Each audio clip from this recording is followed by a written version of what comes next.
जिसे इंग्लिश में एपिलेप्सी कहते हैं, राजस्थानी भाषा में बहुत से लोग इसे चक्री या घुंगरी भी बोलते हैं। यह एक नर्वस सिस्टम की सामान्य बीमारी है। सामान्यतः हमारे मस्तिष्क में बहुत सी विद्युत तरंगें इस समय कार्य करती रहती हैं, जिसकी वजह से हम अपने हाथ पैर का संचालन, सोचना, समझना एवं शरीर के विभिन्न अंग को क्रियान्वित कर पाते हैं। कभी कभी इन्हीं विद्युत तरंगों में कोई अवरोध आ जाता है या एकाएक एक साथ बहुत सारी विद्युत तरंगें आ जाती हैं, जिसकी वजह से मनुष्य बेहोश हो सकता है, हाथ पैर उसके ऐंठ जाते हैं तथा झटके आने लगते हैं। इसी क्रिया को हम दौरे कहते हैं और किसी व्यक्ति में जब एक से अधिक दौरे पड़ते हैं तो इसे हम मिर्गी का नाम देते हैं। मिर्गी एक बहुत सामान्य सी बीमारी है, काफी लोगों में देखी जाती है।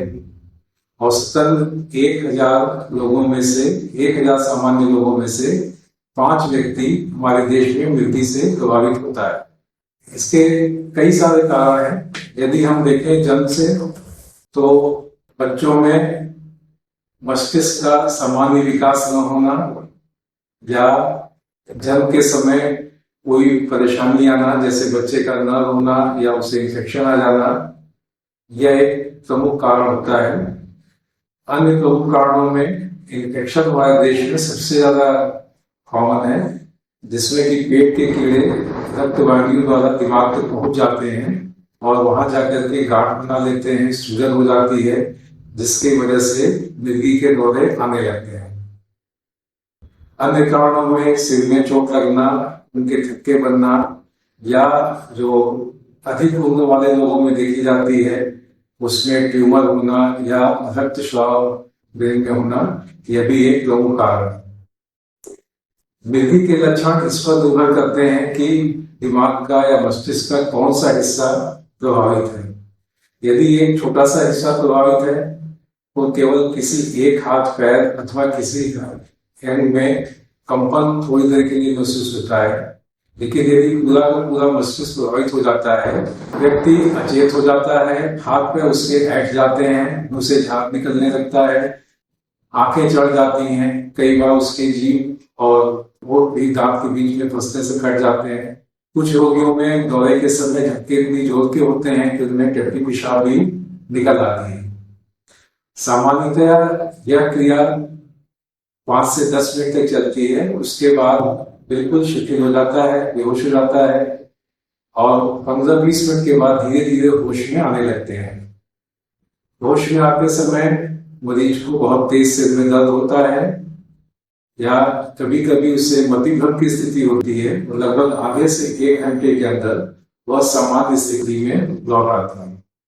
मिर्गी का निदान कैसे करते हैं? मिर्गी के निदान के लिए सबसे आवश्यक है कि ऐसे व्यक्ति का विवरण जो कि दौरे के समय वहां उपस्थित रहा हो, उसके द्वारा दिए गए दौरे के विवरण के आधार पर ही हम यह निर्णय कर पाते हैं कि उस व्यक्ति को मिर्गी है या उसकी बेहोशी किसी अन्य कारण से हुई है। एक बार हम यह फैसला ले लेते हैं कि नहीं इसे मिर्गी है, तब आगे हम कुछ जांच करके फिर दवाओं को प्रारंभ किया जाता है।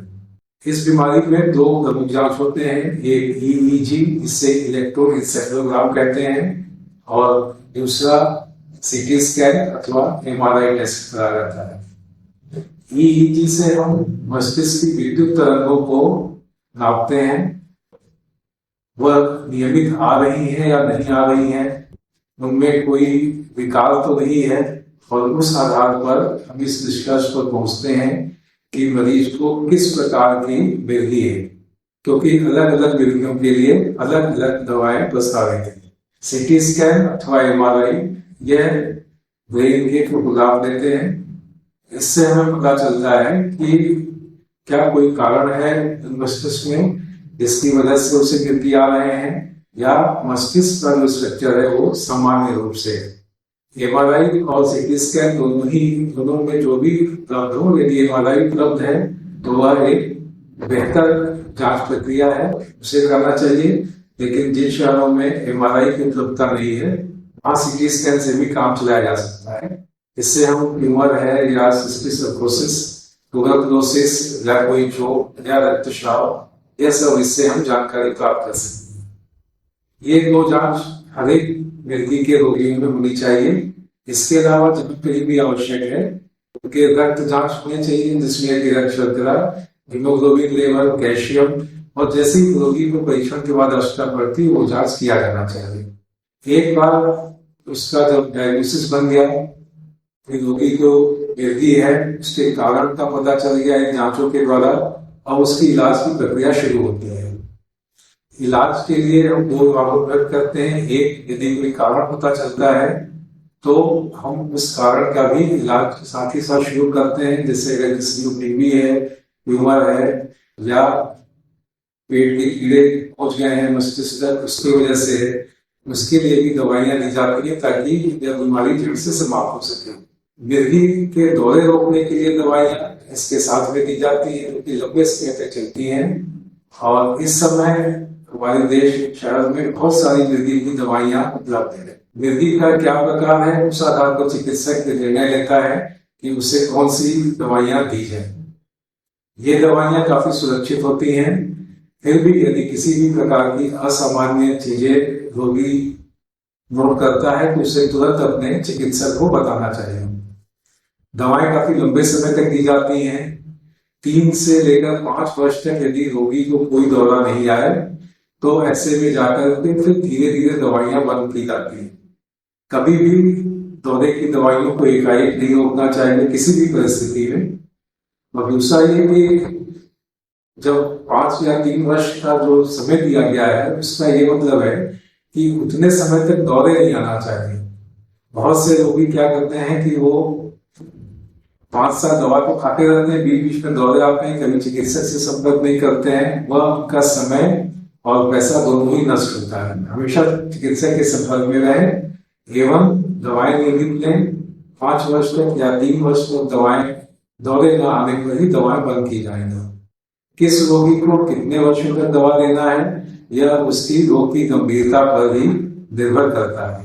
दूसरा महत्वपूर्ण चीज है कि जिस समय दौरे आ रहे हों उस समय क्या किया जाना चाहिए, क्योंकि ऐसा आवश्यक नहीं कि जिस समय दौरे आ हो तो वहां कोई चिकित्सक हो।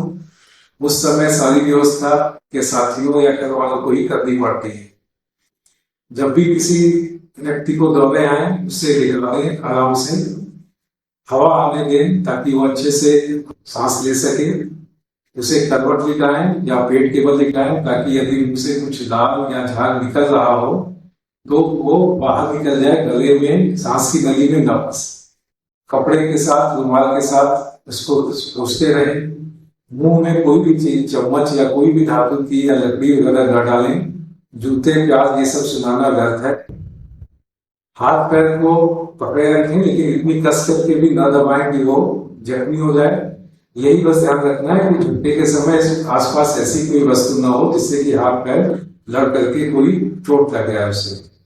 कॉलर वगैरह खोल लीजिए उसको ताकि सांस वो रोगी आसानी से लेता रहे।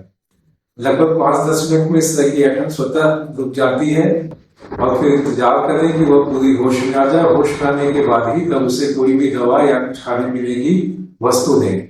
जिस समय दौरे आ रहे हो या बेहोश हो उस समय कोई भी दवा या पानी मुंह में डालने का प्रयास न करें। मुंह या नाक भी न दबाएं। बहुत आवश्यक है, दौरे न पड़े इसलिए मस्तिष्क को आराम देना भी जरूरी है। कम से कम 8 घंटे की नींद उनके लिए आवश्यक है। दूसरा कि यदि बुखार किसी भी कारण से आता है तो तुरंत बुखार के लिए दवा लें। घर में कोई दवा न हो उस समय तो ठंडे पानी की पट्टियां रख करके बुखार उतारें, क्योंकि नींद का कम होना या शरीर का टेम्परेचर बढ़ना इससे दोबारा दौरे आ सकते हैं। दूसरी चीज की अपनी स्वयं की सुरक्षा के लिए रोगियों को कुछ एहतियात बरतना चाहिए, जैसे कि कोई भी सवारी, स्कूटर, बाइक अथवा कार, साइकिल ये सब नहीं ड्राइव करना चाहिए।